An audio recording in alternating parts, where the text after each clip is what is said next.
Can you really trust a child in what's called the appropriate, safe environment?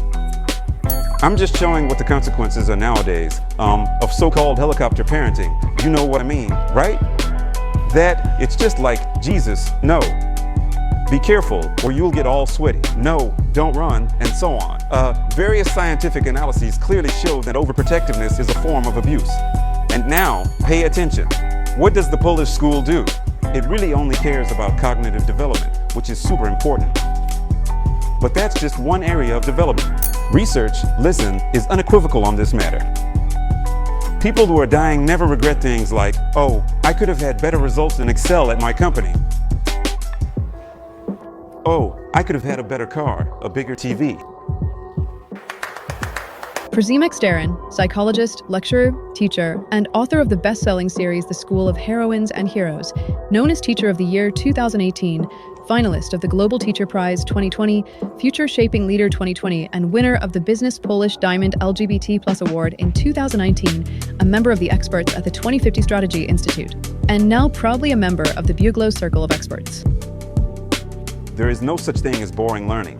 I keep saying that all the time. There's no such thing as boring knowledge. All knowledge is wow. Really. People have a need for discovery at their core. It's just that sometimes it can be poorly conveyed. I love all scientific disciplines. I'm a math physics person. I really love it. Honestly, I don't know. I read astrophysics before bed. But it's a whole different thing when you do it like this. I remember in high school, there was going to be a test on relativistic physics, and it's different when you say, listen, did you know that gravity isn't actually a force, but rather a distortion of space-time? But how is that possible? Well, look, let me show you. And I stretch out a piece of rubber. I stretch out this rubber and drop a metal ball onto it, and the rubber goes, boom. It bends. And I say, this is gravity. This is our planet. It disturbs the whole structure. Or for example, the brilliant Sugata Ted, who talked about trigonometric equations and said you could do it like this. Today, in general, we're going to discuss sines, cosines, tangents, and cotangents.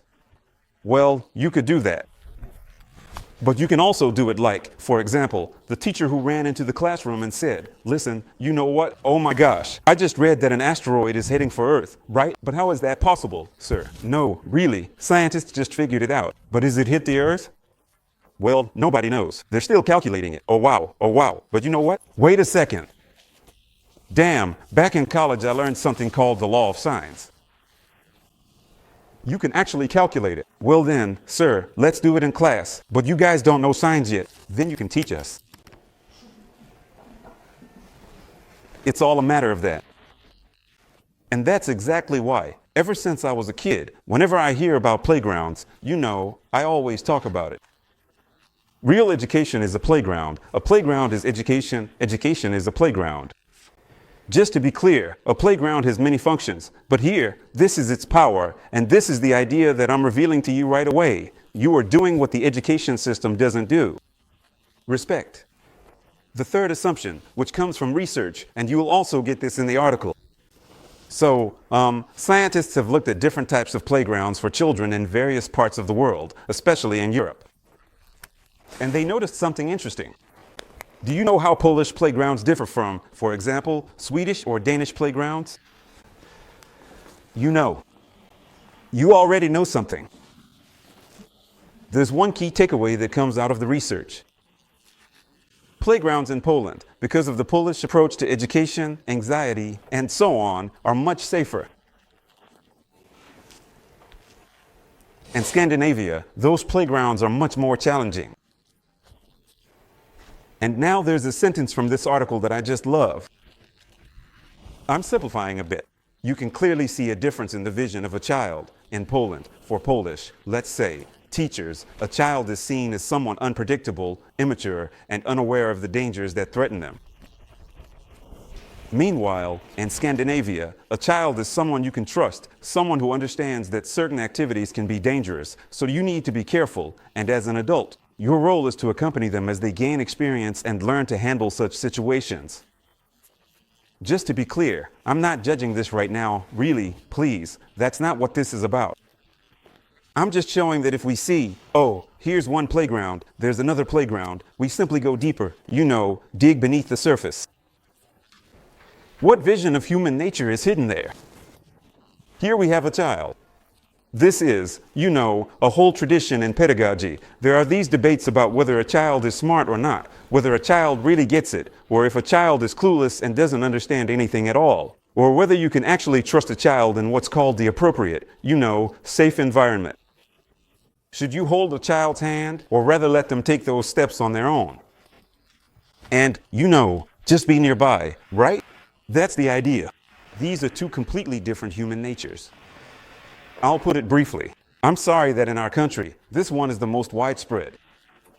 When we have Janusz Korczak, a man who restored children's dignity to such an extent that it's just mind-blowing. And what's interesting, let me add one more thing. This is exactly an example of what I was just talking about, consistency. He went to his death together with the children. It was consistent from beginning to end.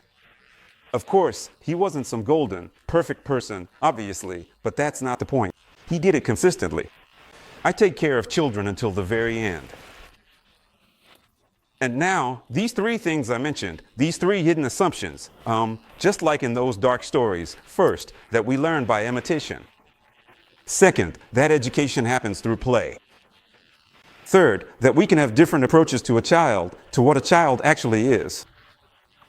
This affects what we will do next. And now, let me be clear. I won't tell you which. 2 out of these 3 assumptions are totally backed by scientific research. The third is still up for debate. I personally am definitely in favor of the model that results in Scandinavian-style playgrounds, but I'm not forcing this on anyone. I'm just showing, for example, what the consequences are nowadays of so-called helicopter parenting. You know what I mean, right? Like, oh my God, no. Be careful or you'll get sweaty. No, don't run, and so on. Various scientific analyses clearly show that overprotectiveness is a form of violence, and I also stand by that, while at the same time understanding where it comes from, But I'm not going to get into that today. Absolutely. Just so you know. And now this comes down to, once again, what does this lead to? This helicopter parenting. And that's exactly what I want to talk about in the context of this phrase, because it's actually perfect to remember. It's really the difference between 2 attitudes. Be careful versus be brave. What do you think? Which message gives you the feeling that you can handle it? Be brave. Yes. Look, neither of these messages says that the world is safe. Each one shows that there's something you have to face. But notice where the emphasis is placed. Be careful, because what threatens you is big. Be brave. Of course, what threatens you is big, but you have the skills within you that will help you deal with it. These are 2 fundamental ways of looking at upbringing, at approaching everything. And now, what are the consequences of this be careful attitude? Well, generally it's like this, and I often illustrate it with an example. Once when I was leaving for university, I remember I quickly told my mom, hey, and she got it because I was getting on the train. Przemek, but please don't sit alone in a compartment, okay? At some point I told her, I said, Mom, I'm a pretty sharp guy, right? Of course, son, obviously. I said, so you know that I get it. And now look, when you tell me not to sit alone in a compartment, you're making me anxious. I'm an adult. I can handle it. Let me tell you, we have a great relationship. It's all good. But how many kids hear something like that? Be careful. Be careful. They don't even think about it. And really, that be careful is just a way of making them anxious. And listen up. Anxiety doesn't make you act. Anxiety makes us cover up and try to hide. And on top of that, very often another very important feeling appears, which, interestingly, is the only emotion that's not endogenous, the only emotion that, in a mature, emotionally developed society, could actually not exist. That emotion is shame. Shame is like crossing out the whole person. Guilt is actually great. When I do something wrong, like, I don't know, I hit someone and then, oh no, that wasn't nice, and I apologize to you. That's great. But shame is something completely different. It's like, you're not okay. Not that you did something wrong, but that you yourself are not okay. And now, the thing is, that shame kind of sneaks in along the way, right? Shame in the sense that I'm not okay, meaning I can't handle things. I'm not a brave person. I'm not someone who can make things happen. And now, I repeat with all my might, you'll find tons of articles about this. Helicopter parenting. Most often, this concerns women, but that's because of the cultural model we have. Since we're in a culture where women, I'm really glad that they're constantly, truly freeing themselves from this terrible discrimination. However, the fact is that many women aren't even aware of this and just act according to what this cultural model dictates. And that's why we so often talk about helicopter moms, right? That kind of caution, be careful, be careful. That doesn't foster a sense of agency. It doesn't create a sense of well-being. It won't be easy, but I'll manage. I haven't forgotten, like when our grandmother passed away, and at that time I happened to be visiting Elżbieta, who had just turned 101. Elżbieta Tatarkiewicz-Kozinska is the niece of Professor Władysław Tatarkiewicz, an incredible person, our oldest nun at Phoenix. And I remember that she said something at that moment. I was on my way to the funeral, and she said, Przemek, be brave.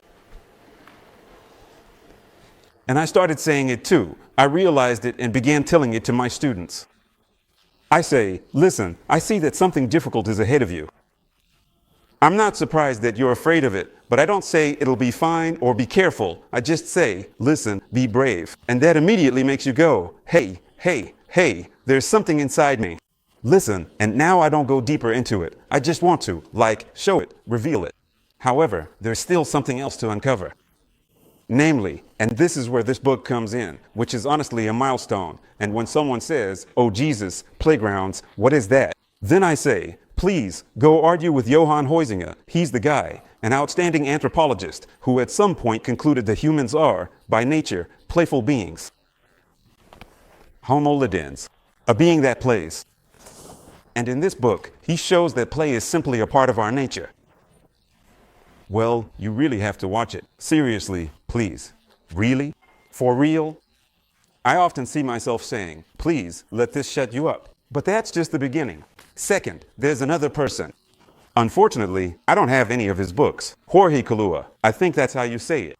This is a guy who noticed that all our activities, or at least the vast majority of them, that we do outside of work, can be described in terms of games. So, a human is not only a being that plays, but also a being that just sort of gets involved in different games. And this isn't about interpersonal games, because that's a bit different. Also great, but something else.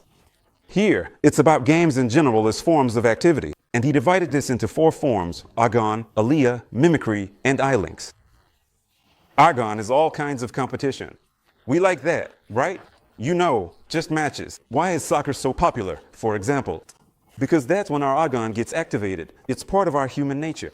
Next, Aliyah is really fascinating because it's everything connected to lottery. Why do people know that the chance of winning the lottery is actually much smaller than dying in a plane crash? And the probability of dying in a plane crash is already extremely low. You probably have to fly for, 19,000 years to be absolutely sure you die in a plane crash. That's pretty unlikely. And winning the lottery is even less likely. And yet people keep playing the lottery all the time because it's part of it, you know? We're just drawn to it. It's part of our nature. The third thing, mimicry, is all forms of, roles. RPGs, for example. I heard something about this here. My buddy, when we were at a personality psychology seminar with Professor Peter Oles, he studied what happens when people play RPGs. How I can positively influence the construction of what's called my sense of self. I don't remember exactly which sections, but in general, this is really being studied. It's not just some nonsense, so that's great. Jedrich, I'm saying this to you too. Please, go on. Theater, all of that. And finally, the last form. This is what's called Ewings. It's everything that gives you that kind of feeling, right? Extreme sports, but also experiences with various substances. We have a need for that kind of deep experience.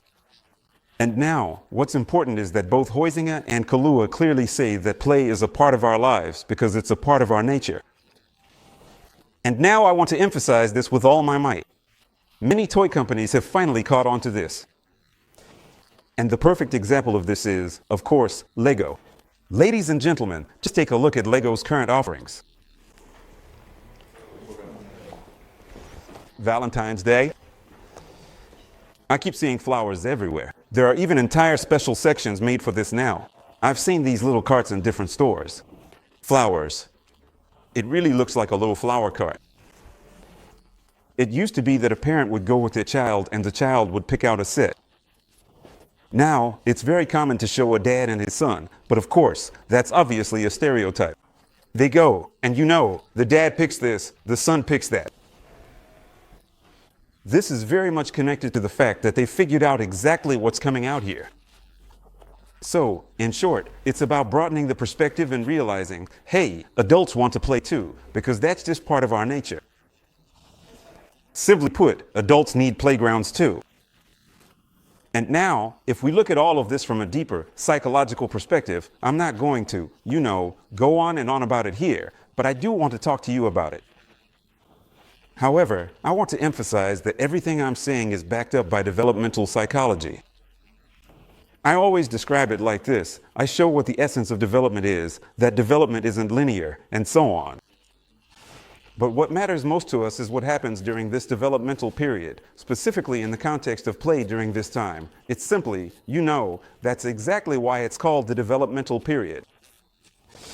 And now, here comes Lev Vygotsky, a brilliant psychologist who was basically the first to fully show that play isn't just play, simply put. Play is a part of life, and it's a fundamental part of a child's life. And what's most important in all of this is that Vygotsky noticed and described something called the zone of proximal development, which is exactly what every child can do, but with the support of an adult. And now, this zone of proximal development is something absolutely crucial, and interestingly, it is actually shaped the most through play. Vygotsky said directly that in a play situation, a child has the opportunity to go a bit beyond the developmental stage they are currently in. I very often come across situations where people try to match different things to a specific age. This is typical when it comes to books, but excuse me, is this more for 10 plus or 12 plus? I say that this is a huge mistake because we should always treat children, and really people in general, with that little step forward. In short, if you're supposed to get a 4, it's better if you get a 5, right? Here, I'm referring to ancient architecture. Interestingly, when temples were built in ancient Greece, notice that the columns weren't straight. They had bulges. When I read this for the first time, I thought, but why? The ancient Greeks knew very well that temples would stand on hills and people would see them from afar, and from a distance, the human eye works in such a way that a straight column appears concave, so they had to make them bulge. And this is a perfect analogy to how we should treat a child. So if I feel that the child is at a certain level, let's say, where I can talk to them about certain things, then throw in that +1, right? In other words, introduce something that slightly goes beyond their current development, like a new challenge. And according to Vygotsky, that's exactly what play provides us with, not school, which is very important, because school, please, it's just, it's formatting. And that's just such a brilliant statement. During play, children's concentration and engagement in the task are much greater than when performing academic activities created by the teacher. So when someone says to me, aren't you exaggerating with this idea that kids really learn while playing on playgrounds? No, I'm not exaggerating. If you want, go ahead and argue with one of the pioneers here. I actually really enjoy debating with authorities, but for some strange reason, all the people who are the biggest authorities say the same thing. It's phenomenal. What's more, it's just pure gold. When modern psychology, now studying the brain and so on, confirms what, for example, ancient philosophers said, what traditions all over the world have been saying. Taoism, for example, which emphasizes the role of non-action, but in a healthy way, meaning let things develop, let them grow. That's a perspective that goes back thousands of years already. And suddenly it turns out, psychology says, hey, that's cool, right? Like, don't do everything for the child, for example. Give them that space for freedom. What's more, the ancient Stoics, Epicureans, and skeptics all highlighted the importance of inner peace. After all, that's exactly what psychology is now discovering in the context of our times. In short, it all boils down to one thing. And now there's one more person who contributed a lot here, namely Jean Piaget. And Jean Piaget said something that, for me, is absolutely fundamental. Of course, as we know, he's criticized because you know how it is. After a few decades, people say, oh, but it could have been said differently. Sure, it could have. But for heaven's sake, that was 50 years ago, 100 years ago. People didn't have the same. I have a really interesting example in the context of Descartes. Because Descartes is a philosopher who totally changed the way we think, our entire Western way of thinking. Completely. And now, listen, he performed vivisection. I'm an animal rights activist, and he did vivisection on live animals. He operated on them. He assumed they were machines. So should I now, at this moment, reject everything about Descartes' role, what he brought to philosophy, to Western thought in general, which became the foundation for inventions and so on? No, the point is to see it all at once. I'm a fan of Harry Potter. Lately, Rowling has been, well, doing a lot of things that, let's say, are turning a lot of people away from her. This is an approach to science, and science will always be there. And that's great, because that's the essence of science. It will always be verifying different things. However, what's crucial is that, just like I said a moment ago, certain things remain. They get confirmed from different angles. And Jean Piaget noticed something indisputable, namely that our development is kind of like weaving from different directions. Different things are being woven together. It's a bit like several people building a set of Lego bricks at the same time, right? One person adds something, another adds something, and now, pay attention. What does the Polish school do? It actually only cares about cognitive development, which is super important. But that's just one area of development. I absolutely love it, by the way, when I hear this. Well, they talk about working in a group, and the Polish school does this, you know, divide students into these groups, classes, and so on. But I have a question. What is the most important thing in school? So finally, ultimately, as it were, what is that, you know, thing that everyone worries about most at school? Grades. Yes, exactly. And this is sort of the end of worrying about grades at the end of school. What is it? Exams, final exam? No. Now the question is, how do you take exams alone or in a group? So great. Yeah, great. Wow, you did 10 group activities during the school year. But the most important thing, hello, is done individually. So that's kind of a bit inconsistent. Professor Dora Taterska from SWPS University in Lublin. She noticed a very interesting thing in her research. For people who are top students, creativity is the lowest on their list of values. It's either the lowest or one of the lowest. Why? Because it's not rewarded at school. It's not needed to get top grades. And now, the Polish school system focuses on this cognitive element, not thinking, just knowledge, blah, blah, and so on. But you know, a person is woven together from all sides. Physical development, emotional development, social and moral development, and so on. And the school, to put it bluntly, doesn't care about that. Do you know how many kids come to class with suicidal thoughts, for example, because they're unhappily in love and their family doesn't support them at all, and so on? Now there's a boom about this. Wow. I mean, I'm really glad, but that's just the tip of the iceberg. When I was in high school, I had a teacher, get this, for family life education. Shout out to Mr. Slok-Jazwiak. He was a PE teacher who taught us just a handful of lessons throughout the whole course, you know. And now, picture this, third year of high school. I was barely functioning. I was the student council president at Du Bois. The teachers really didn't like me because I was always causing trouble. They'd say, kids here need to prepare for their final exams, and you're putting on some little Prince play. And it was tough for me, plus I was unhappily in love at the time. And at one point during class, Mr. Slok was just talking with us and suddenly he said, you know what? Man, the Polish school system doesn't care about emotions, but we all have emotions, and at your age, you're just overflowing with them. Honestly, you know what? I think, for example, that if a student is unhappily in love, they should be treated gently, just like someone coming back after a long illness. For the first time, I felt like someone saw me as a person, and he probably didn't even realize it. Or maybe he had some amazing gift, I don't know, like telepathy, but I felt like I was already at a low point and a huge crisis was starting for me. And this person, with just one sentence, just a word, oh man, I felt heard and seen. And now the point is that what school doesn't do, research actually shows that the playground does, because the playground doesn't cut out all those other areas of development. It kind of covers them all at once, because it all happens through play. And now, what's interesting is that Jean Piaget pointed out that the games children engage in from a young age, their function and structure change over time. At first, there are those games, you know, the ones that help them practice skills, the so-called manipulative games, blah, blah, blah, and so on. Then the so-called symbolic function begins, and kids, you know, they can play with a stick and imagine it's a sword, right? Imagination comes into play here. And finally, there are games, pay attention, based on roles. Recently, I wrote an ebook for Baby Born, based on a TV series that was actually created. I studied this very thoroughly, and that's when I fully understood why these dolls are so important to children.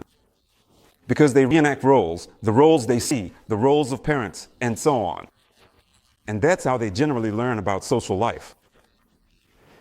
In short, it's not the Polish school system here, but I repeat, it's not just Polish, because honestly, most educational systems are just a mess, right? Not all of them, fortunately. Do you know what the Minister of Education in Singapore did for every student?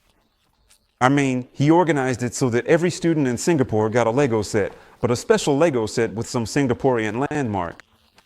And it was officially stated, a gift from the Minister of Education. See? It can be done. It can be done, right? You just have to come up with the idea. But the main point is that, inevitably, in these education systems, people completely forget about this, even though it's the most important thing. I really like listening to what people who have lived their lives have to say, and working with older people is just amazing. What do they tell us? The research is clear on this matter. People who are dying never regret things like, oh, I could have had better results in Excel at my company. Oh, I could have had a better car, a bigger TV. That's a little note for Jedrick, because Jedrick really likes big TVs. I have no idea what he's trying to compensate for with that, but okay, a 100-inch screen or something like that. The point is, nobody ever talks about that. Nobody says, oh, I could have once been a winner of the Polish Olympiad, not just a finalist, like I could have. No one. If people have regrets, it's about not living an authentic life. B, about not dedicating themselves to relationships, friendship, and love. That's what people regret. So, in short, I think to myself, damn, if people who live their lives in line with themselves, really, if everyone says they regret this and not that, then you know, maybe that's some kind of clue, right? That's what I think. But then again, what do I know? But the main point is that, for example, when I'm writing books, I constantly remind people about this category of life, that life is the key thing we have, the thing we experience. And according to many analysts, both male and female, a person isn't really searching so much for the meaning of life. What they need, what they really crave, is the experience of life itself. In short, it's actually very hard to put into words, but that's why I like to refer to the senses. There are certain experiences that engage all of our senses. These are the so-called peak experiences. Please, let everyone here now recall, unless, of course, we have asexual or aromantic people here, in which case this might not apply, but for most of us, this is an experience we've had. The best sex of your life. The kind that gave you a complete sense of fulfillment, right? All your senses fully engaged. Sight, interestingly enough, is the least necessary sense during sex. Just saying, for those who think they need a six-pack to be attractive. Cheers. Hearing, touch, taste, smell. Plus some others, but we won't get into that now. I'm still in the mountains. I'm standing, you know, it doesn't have to be Mount Everest. That's how it was for me. I don't know, on Jaiwan. A total sense of being permeated by everything. Completely. A roller coaster. We need that, because that's when we feel alive. And again, the Polish school system does everything to make sure we don't feel alive. You know, here, strict and so on. And I always say, we are made for movement, for play. Modern psychologists, neuropsychologists, both men and women, clearly say that humans are mammals who are actually adapted and prepared to live on the savannah. And so, what about us? How do we live? We sit in front of the TV, so to speak. And mind you, this is the reason why mortality rates are so high from, for example, things like heart failure and so on. Because back in the day, when we weren't sitting in front of TVs yet, if there was a threat, we would either face it, freeze, or run away, and that was it. And then it would go away. And back then, it was, so to speak, mostly released through movement, but now people just sit. We're constantly tense, because we hear that this politician farted, that one burped, someone fell over here, something happened there, an actor from Ecuador died. Breaking news, right? And that's us. Buzz, buzz, buzz, something all the time, and we just sit there. So to speak, it's not being released through movement, and our bodies can't handle it. Humans are made for movement, for play. Right now, I'm actually promoting a book called Your Superbrain by the outstanding Swedish psychiatrist Anders Hansen. And he makes it clear that really, every one of these areas we're talking about, cognitive, emotional, social developmental, each of them is truly stimulated by movement. I'll never forget the time when I had to explain Baruch Spinoza to a group of Olympians, both men and women, even though I barely understood him myself, and honestly, I just got by with a lot of jokes, It was all like, oh wow, this is going to be tension worthy of Spinoza, and so on, but deep down I didn't really understand him, even though I got an A on the exam. And I remember thinking, okay, I'll go to the track, come back to this later, and so on. And I thought, why can't I just take Tatarkiewicz with me, right? So I got on the treadmill and opened up Tatarkiewicz there. Brisk walking, reading about Spinoza, and suddenly, Jesus, that's what he meant. I analyzed it. It happened as a result of movement. We get to know the world through movement. And now there's this mistaken assumption again that at some point it just ends. Like, kids play on those playgrounds. No, we still need that. And now, what's interesting in all of this is, and here I want to directly reference one of the best articles I've ever read. And let me add, of course, that there are, tons of articles studying playgrounds, right? Because, like every channel, TVN, TVP, they talk about it all the time, right? What are the scientific justifications for playgrounds? Just to be clear, so you can easily find that. But seriously, there are almost no studies on this topic. I mean, it's not exactly a sexy subject, but there are some. And when they do exist, they're fantastic. And the article I consider to be absolutely leading in this field. And if I were a fan of required reading, I'd say this is your must-read. By Joanna Gust from the University of Silesia. And the article is called The Benefits of Physical Activity on a Traditional Playground. Of course, you will get this article in the package. Why is it so great? Because this scientist, she generally, shows, you know what, I'll just quote it, because there's really no point in paraphrasing. Children who spend time outdoors are more active. Spending time outdoors reduces the risk of infections, increases sun exposure, which leads to greater absorption of vitamin D and reduces the risk of asthma. Furthermore, for example, having a playground located within 1 kilometer from home increases the likelihood of having a healthy BMI fivefold. BMI is now being questioned a lot, but it still serves as a point of reference. Research also shows that the number of children present on playgrounds, as well as the number of children engaging in at least moderate physical activity, intensity, is positively correlated with more diverse playground equipment. This article contains some brilliant sentences that are just, literally like advice for you. I'm not an expert in exactly what you are experts in. I'm here as part of this interdisciplinary mix. Right?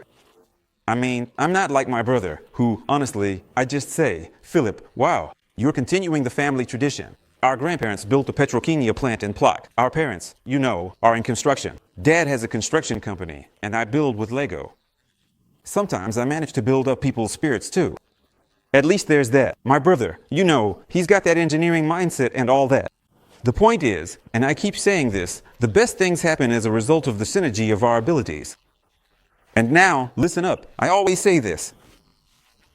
For example, we have a club of people who like different things and are good at different things. You're great at chess, right? You, for example, are awesome at telling stories and all that. You, let's say, are totally into RPGs. And now, listen, the second scenario. It's a school class.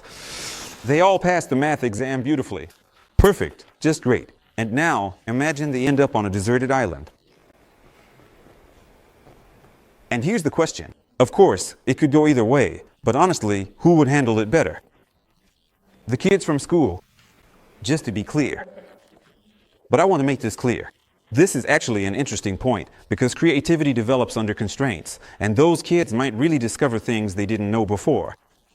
Of course. However, the point is that in a direct threat situation, the best group is the one with diverse abilities. And now, let me mention one of the most brilliant series, which I absolutely love with all my heart. It's actually a French bestseller, though for some reason it's not as big a hit in Poland, but that happens quite often. The Mirror Visitor. There's a scene in the last part where the main characters are flying, along with a lot of other people. They're flying on something like a steamboat, and this steamboat is set up in such a way that it's lost its steering system and is falling into the abyss. And now, one of the main characters, Thorn, says something like this. Listen, each of us has a different ability, because they all come from these different so-called arcs, where there are powers. You guys can turn into a gaseous state, and you can levitate. You can reduce your mass. You can shrink yourselves, and you can summon winds. Let everyone do what they do best. And now, some turned into a gaseous state, some started to levitate, some shrank, some began to summon winds, and that steamboat, airship, or whatever it was, it didn't fall into the abyss. This is the thing that is the holy grail of everything we do. Except for the education system, because there everyone has to do the same thing, right? There's this brilliant meme, which is probably about 80 years old by now. It's the one where there are a few animals and a tree, a hem, and there's an examiner, right? In front of the examiner, you know, there's a little aquarium fish, fittingly enough. There's a seal, a monkey, a dog, and an elephant. You know the one, right? And there's the caption. To make it fair, you all have to do the same task. Climb the tree. Well, in this context, the aquarium fish looks stupid, right? Let's be honest. And that's exactly it. And now, interestingly, it's in synergy that we're able to do the best things. And I have to admit, I really love people who reveal that to us. This article really opened my eyes too, because the author points out what exactly each element of the playground develops. And she does this based on, of course, a kind of meta-analysis. She gathers research, for example, about swings and seesaws. Thanks to them, children learn to play together with others and build cooperation skills. They have a calming effect, help develop balance, attention span, the nervous system, and leg muscles. She takes every element of the playground, and it's not like she just made it up. What exactly can it help develop? These are meta-analyses, so if anyone wants to discuss it, go ahead, no problem. In the article, she lists 8, and I want to say that here is a sentence that is really the essence of this article.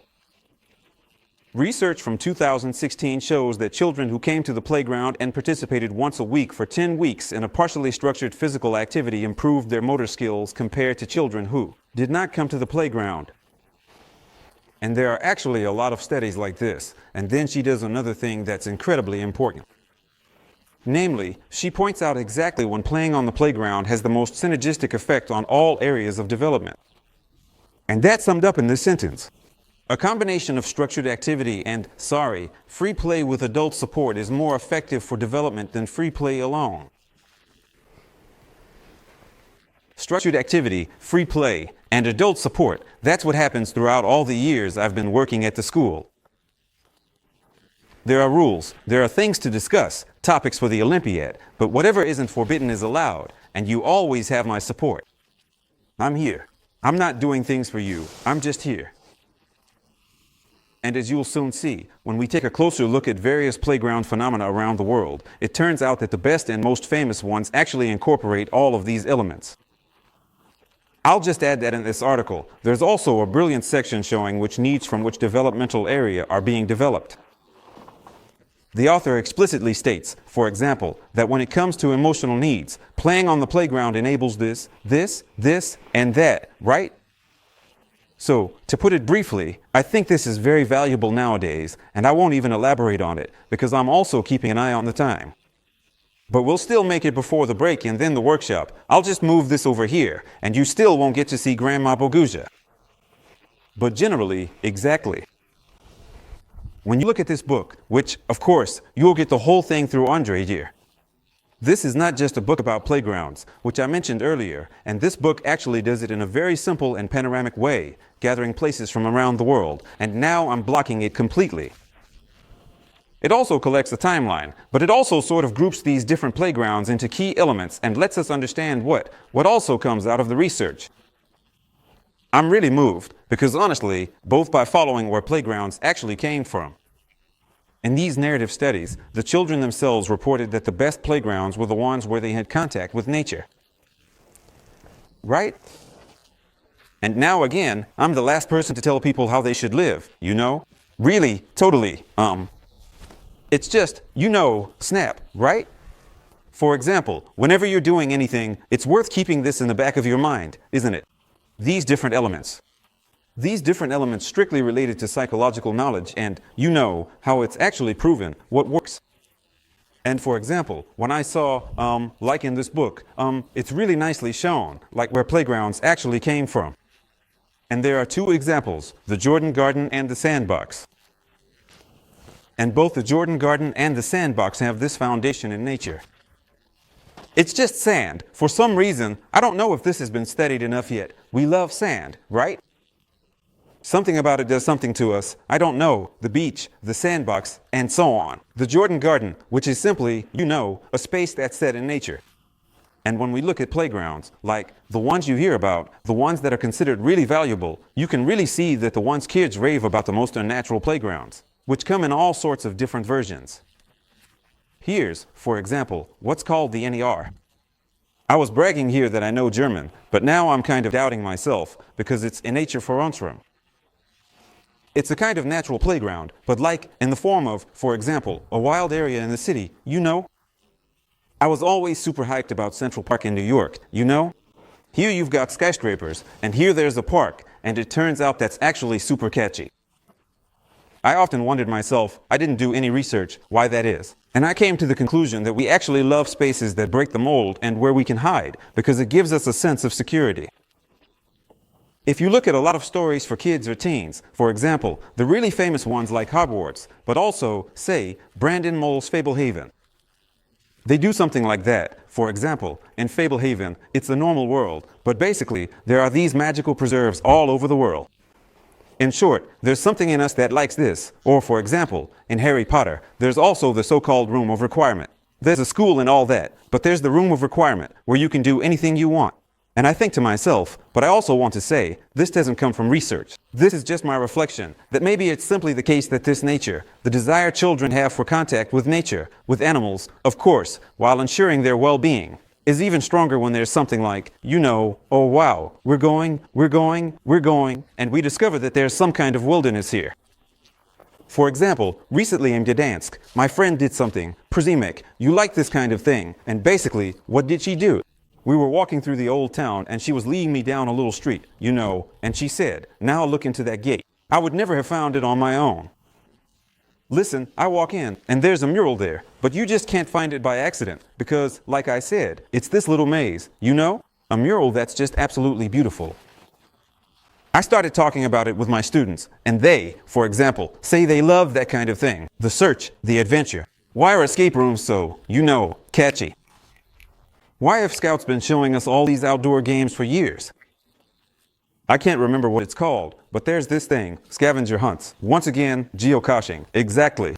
Listen, that's exactly what Grzesiu from the math physics class did. How'd he transferred those geographic coordinates? He says, you know what? I think you'd be interested in geocaching. Is that how you pronounce it? Geocaching would interest you. I keep emphasizing one fundamental thing, that we live in a society, in a culture, that is saturated with imposing things on others. And there's this assumption that if I force something on you, it will work. It's actually the complete opposite. I didn't come up with this. It's human nature. In psychology, there's a phenomenon called reactance. It's a psychological resistance that arises when someone attacks, for example, things that are mine, let alone my values. Honestly, I often get asked, for example, by organizations like Secular School or something similar, to share how on earth I became the most popular ethics teacher in this country, how it happened that, from 15 students, suddenly 3/4 of the school were attending ethics classes, right? And I would give them examples. First of all, I respect the person in charge of this, but generally speaking, the bishop's curia has absolutely nothing to do with it in the context of faith. I'm simply sharing my experiences. The bishop's curia in Gdansk, this archdiocese, stated that they really had to find some special way to deal with Staroń to increase his popularity. And they stated that the catechist, they would send an exorcist as a catechist to that school. Well, it worked great. Oh. Listen, I will never forget it, the things that happened. Kids who, were really very religiously involved would run, for example, to my classroom because it was like this. Religion and ethics were at the same time. They would come running in tears. Sir, I will never go there again. That priest said I'm in the hands of Satan because I practice meditation. Right? Something like that. Me, in general, since I'm also a scholar of religion, I really like, collecting various artifacts as well. By the way, it's also super cool, speaking of playgrounds, when you give kids, these different artifacts, like here you can touch Buddha, and here you can touch Hindu deities, and they're immediately like, wow, that's awesome, right? Sorry, and so on. And the thing is, I'll never forget how another priest came in. He walks into my classroom. Oh, nice. He saw the cabinet with all those, various figurines and so on. And he said, Principal, I kindly ask that you don't have any teach lessons in this room. Oh my, but why? It's too stuffy in there. No. It's about those figurines that are in there, right? And now I keep saying, this isn't about faith or religion. Please, it's only about the kids' reactions. What do you think? Did the exorcist and the priest running away from the Hindu figurines win their hearts? No. Strangely enough, well, actually, not so strangely, but anyway, strangely enough, with every one of these situations, more and more kids would come to me, boys from the math physics class, who would say, you are gay. We're going to stand by you here. Just let someone try anything. I guess forcing things doesn't work, but support, giving freedom, that does. It's really interesting. I didn't come up with this, it's just human nature. And who came up with human nature? I don't know. I know evolution did, but maybe there's something more. But if you ever want to have workshops on spirituality, just let me know. When I was at the expo in Dubai, there was this huge pavilion, a really big pavilion about various activities related to nature. I took some photos there, and they had these sample installations showing nature-based learning, and honestly, it was all presented in a really brilliant way, combining education and fun with nature. All kids, always, always. It's basically the standard. By the way, in the context of today's meeting too, as soon as it got warmer, sir, can we go outside? Can we have the lesson outdoors? When I was studying, we also had an amazing courtyard at KUL. Magnolias were blooming, and we kept asking if we could go sit under those magnolias. We're just drawn to nature, aren't we? That's just, something I'm throwing out there. And interestingly, these natural playgrounds have another very important element, which is that they can turn into edible playgrounds, where you can even grow things like vegetables. To wrap up, I just want to say that I'm really glad that Joanna and Przemek in this book also took a closer look at these kinds of playgrounds, very creative ones that are actually forms of art, because honestly, my heart really beats for these kinds of installations. But again, it turns out that it's not about those that are just, like a museum, come in and look, but rather the ones that children can actually interact with directly. And that's exactly what they call the so-called play sweater.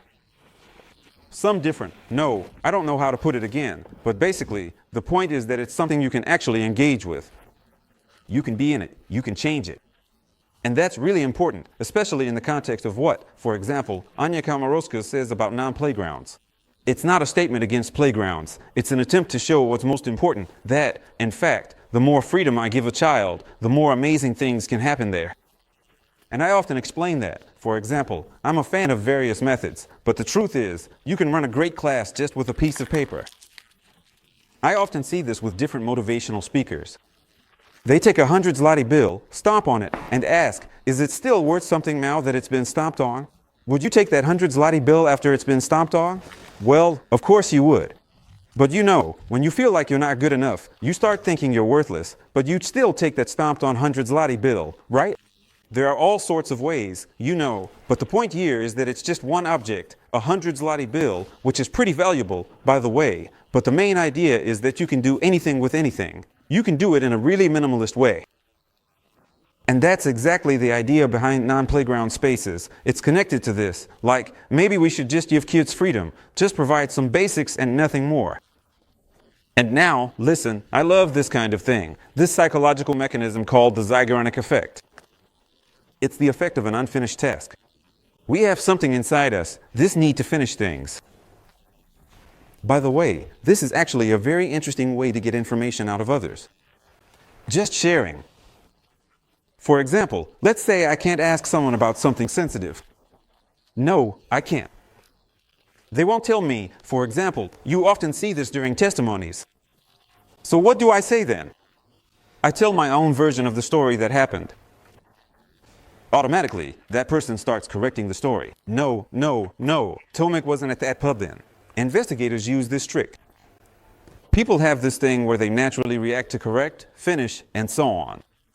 And this is also explained, for example, in the context of waiters and waitresses, that as long as they're serving you, because the task is still open, they remember everything you ordered, right? Oh yes, the Osipek cheese was for you, sir. All right, but for you, ma'am, it was the Prosecco. Yes, but the moment you pay, it all resets. And now, look, when you leave a task unfinished, then it just, bam, sticks with you. And here, you can actually do it in so many different ways on these playgrounds. Honestly, I have to say, there were also various studies examining children's drawings. And for example, when you told a child, make a nice drawing, something pretty, the drawings were nice, but very much just from here to there, very limited. But when you told a child, finish the drawing, and it was just a square and maybe 3 elements. Listen, the things that happened there were incredible. Look at how much we have, how much psychology, which studies human nature so thoroughly, how much it gives us these hints. Look, if you want to create something cool, leave a bit of that feeling of maybe I'll finish this later. You know? And I really see this in those not playgrounds. And interestingly, there's also a chapter here about the home as a playground. See, we as adults actually do this naturally too, but kids do it even more so. They can turn any place, literally any place, into something that gives them a sense of fun. That's it. This incompleteness is honestly pure gold.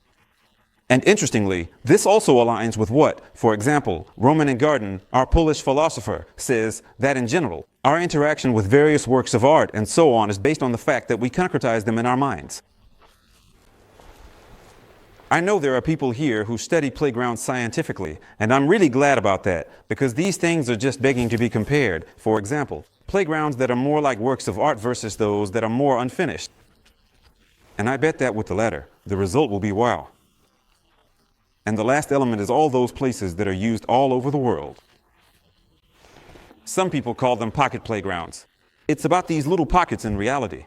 Like, it's some alleyway between one thing and another, right? And for example, it's been noticed that it's really awesome when playgrounds just pop up like that, suddenly, right here. Oh wow, how cool is that, right?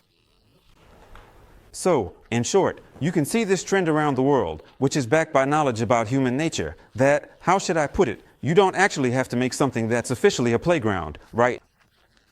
But for example, here between the apartment blocks, there's some kind of element, and kids often cross paths there, so we put something there. Because the kids will end up doing it themselves anyway.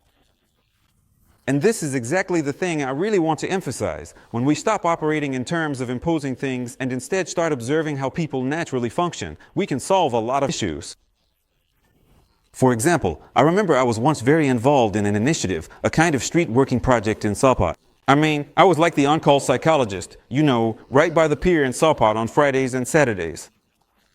Yeah, I saw a lot of things, and the point is that the other street workers, the ones who worked there permanently, because for me it was just a project, they said they had a really hard time, you know, just getting people to understand how to behave safely, what to watch out for, and so on. And finally, someone came up with an idea. Let's use the natural elements of reality.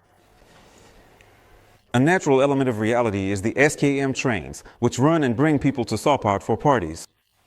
The SKM trains run at night twice an hour. Instead of wandering all over Sopot, let's just stand by the platforms when those trains come through. And then, somehow, everyone would get the information about safe behavior, because instead of forcing things to fit and so on, we just said, aha, that's how people behave, okay, let's adapt to that. It's like, there are often those worn down paths on the grass, right? How many times have I heard, God, people walk here, they have no respect. And I say, maybe we should just accept that people walk here and will keep doing so, because it's the easiest way for them, and simply agree to it and say, yes, great. That's actually at the very foundation of how all of this is constructed. So generally, all these things like seizing opportunities, little details like that. Near us in Gdansk, for example, there's a playground with quotes from various architects. I absolutely love walking through there. Every time I find a new quote, not at all. And that's basically what I wanted to say right before this break.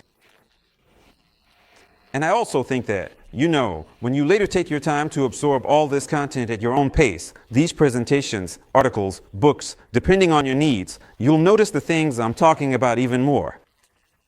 Right? Listen, I'm really impressed that you, on a Thursday before the holidays, at this hour, were actually ready for such a heavy dose of content. Seriously, hats off to you. That's all I can say. I'm just grateful to you. Seriously, I'm not one of those people who are like, oh God, you have to listen to me. No, really, I'm just genuinely grateful. I admire you. Thank you.